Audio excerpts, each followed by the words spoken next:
de se plaindre et de dire la faute, c'est l'autre. C'est lui qui a tort de se fermer. Et c'est parce qu'il ne sait pas.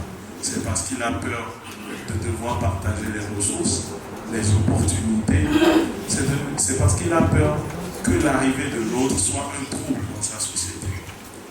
Et pourtant, quand, comme Kofi, vous êtes jeune, vous avez besoin de pouvoir bouger librement, de découvrir, d'aller dans 40 ans au pays et de découvrir 40 choses. Vous ne pouvez pas toujours trouver les compétences dont vous avez besoin chez vous. Vous ne pouvez pas toujours trouver les ressources dont vous avez besoin chez vous. Vous ne pouvez pas toujours trouver l'inspiration dont vous avez besoin chez vous. En 2011, j'ai enfin eu l'occasion, après avoir économisé, de faire mon premier voyage en avion. Je voulais aller à Madagascar.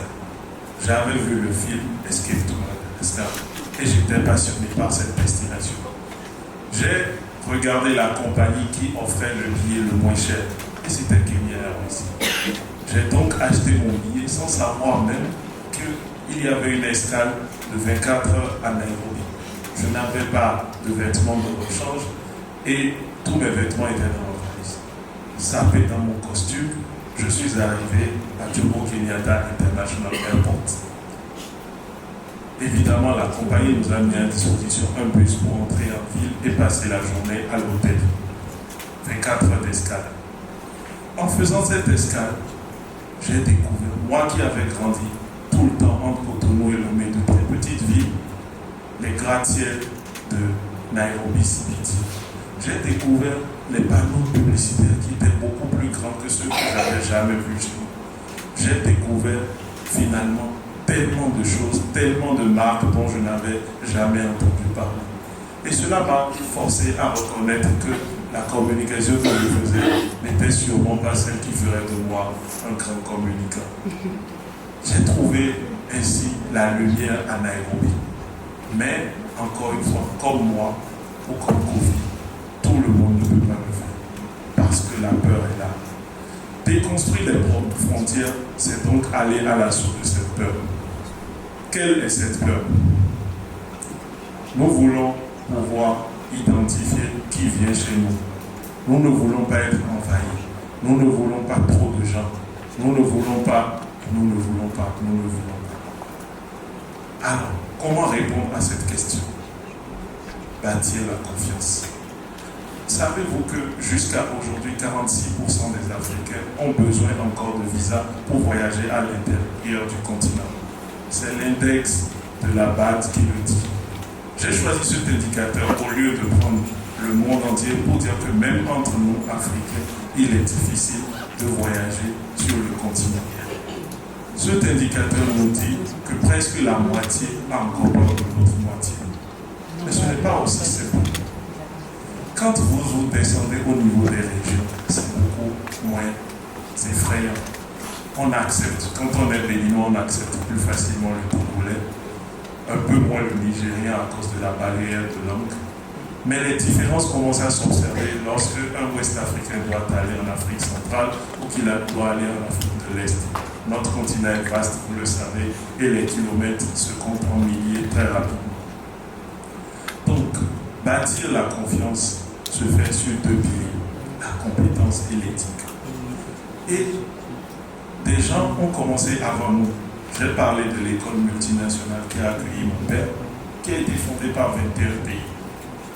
Donc, bâtir la confiance, c'est avant tout créer des opportunités de découvrir l'autre.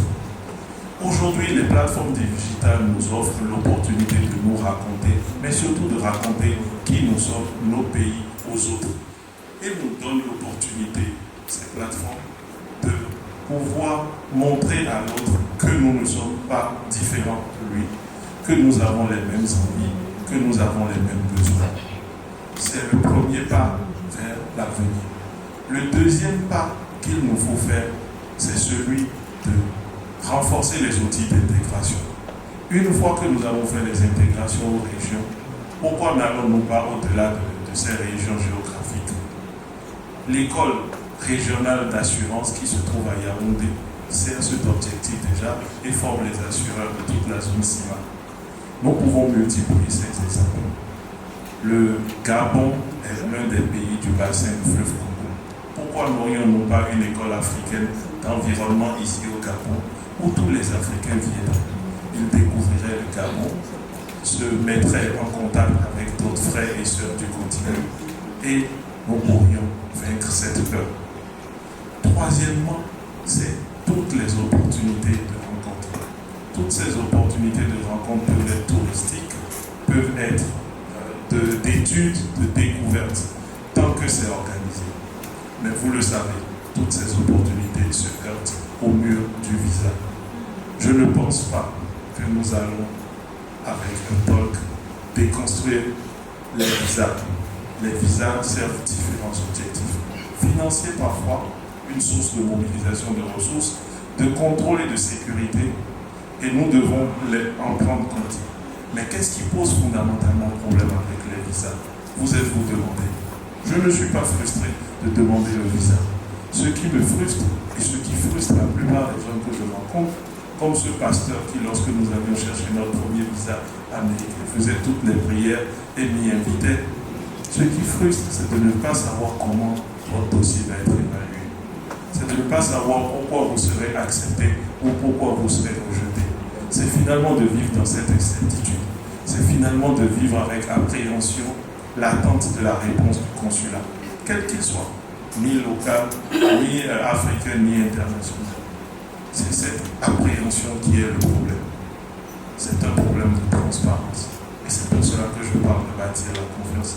J'ai donc proposé que les visas deviennent comme les scores dans les écoles. Que nous sachions combien de gens ont droit à ce visa par an. Et que nous sachions quel score il faut avoir pour mériter le visa. Si je dois venir au Gabon et que j'ai besoin d'un visa, j'aimerais savoir quelle note je dois passer, un peu comme les écoles font déjà. Les écoles finalement nous demandent d'avoir une note pour pouvoir entrer. Les écoles nous demandent d'avoir un certain niveau d'aptitude en langue lorsque nous n'avons pas été éduqués dans cette langue. J'ai appelé ça le visa score. Ayons un score et endossons-le. Mais lorsqu'on aura réglé ce problème, on devra se demander que voulons-nous pour l'avenir. Nous avons la zone de libre-échange continentale africaine et c'est devenu pour nous notre pilier de développement. Comment voulons-nous y arriver si nous n'échangeons pas les idées, les compétences, les leçons apprises et surtout les marchés?